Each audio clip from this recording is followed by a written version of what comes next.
আজকে আবারও বাধা দেওয়া হয়েছে দ্বিগুণ গতিতে। এর জবাব আমরা দিব ইনশাল্লাহ।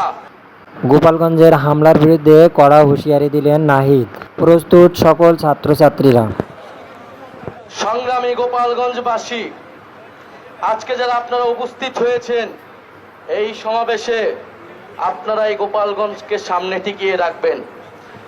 আপনারা এই গোপালগঞ্জের সাহসী সন্তান। আমরা জানি যদি আজকে বাধা না দেওয়া হতো, যদি যে ধরনের ভয় ও আতঙ্ক তৈরি করা হয়েছে সেটা যদি না করা হতো, গোপালগঞ্জের সাধারণ জনতা এখানে লোকারণ্য করে ফেলতো। আপনারা যারা দূর থেকে শুনছেন, আপনারা দূর থেকে শুনছেন, প্রিয় গোপালগঞ্জবাসী, আমরা আজকে গোপালগঞ্জে এসেছিলাম দেশ গড়তে জুলাই পদযাত্রা কর্মসূচি নিয়ে। আমরা কোনো যুদ্ধের আহ্বান নিয়ে নয়, শান্তি এবং দেশ গড়ার আহ্বান নিয়ে গোপালগঞ্জে আজকে এসেছি। প্রিয় গোপালগঞ্জবাসী, আমরা গোপালগঞ্জের নাম বদলাইতে আসি নাই। আমরা এসেছি ভবিষ্যৎ বাংলাদেশে, এই নতুন বাংলাদেশে গোপালগঞ্জ মানুষের অধিকার যাতে রক্ষা করা হয় সেই প্রতিশ্রুতি দিতে। প্রিয় গোপালগঞ্জবাসী, মুজিববাদীরা আজকে বাধা দিয়েছে।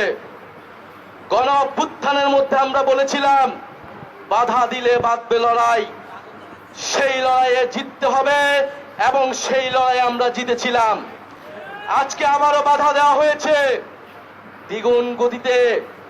এর জবাব আমরা দিব ইনশাল্লাহ।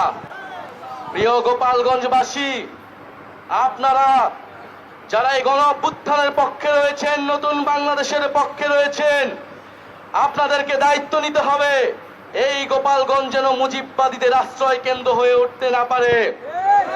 যদি পুলিশ প্রশাসন ব্যর্থ হয়, নিজেদেরকে রক্ষা করার দায়িত্ব, নিজেদের জেলার মর্যাদা রক্ষা করার দায়িত্ব, বাংলাদেশকে রক্ষা করার দায়িত্ব আমাদের নিজেদেরকেই নিতে হবে, যেরকমটা আমরা গণ অভ্যুত্থানে নিয়েছিলাম।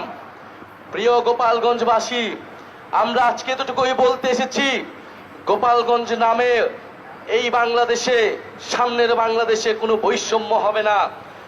গোপালগঞ্জ নামেও চাকরিতে কোনো বৈষম্য আমরা সহ্য করব না, কিন্তু গোপালগঞ্জেও কোনো সন্ত্রাসীদের আস্তানা আমরা সহ্য করব না।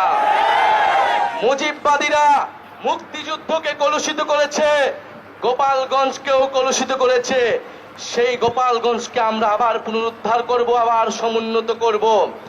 প্রিয় সংগ্রামী বন্ধুগণ, আমাদের যারা সনাতন ভাই বোনেরাও রয়েছেন, এই আওয়ামী লীগ সনাতন ভাই বোনদের জমি দখল করেছে, তাদের সাথে বেইনসাফি করেছে।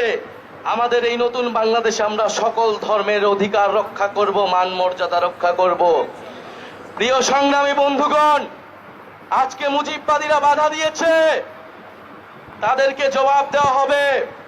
আমরা যদি আজকে এখানে দাঁড়িয়ে ঘোষণা দেই, সারা বাংলাদেশ এই গোপালগঞ্জে এসে জড়ো হবে। কিন্তু আমরা সময় দিয়ে যাচ্ছি।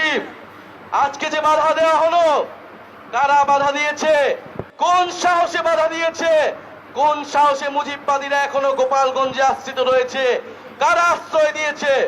দ্রুত সময়ের মধ্যে বিচার যদি না হয়, আমরা আবারও আসবো গোপালগঞ্জে। আমরা নিজ হাতে দায়িত্ব নিয়ে গোপালগঞ্জকে মুজিববাদীদের থেকে মুক্ত করব ইনশাআল্লাহ। প্রিয় সংগ্রামী বন্ধুগণ, জাতীয় নাগরিক পার্টি আপনাদের সাথে থাকবে। বাধা বিপত্তি যা কিছু আসুক, আমরা আজকে শেষে এখানে দাঁড়িয়েছি, আমরা আবারও আসবো। বাংলাদেশে গোপালগঞ্জে আর কোনোদিন দাঁড়া হতে দেব না। ইনকিলাব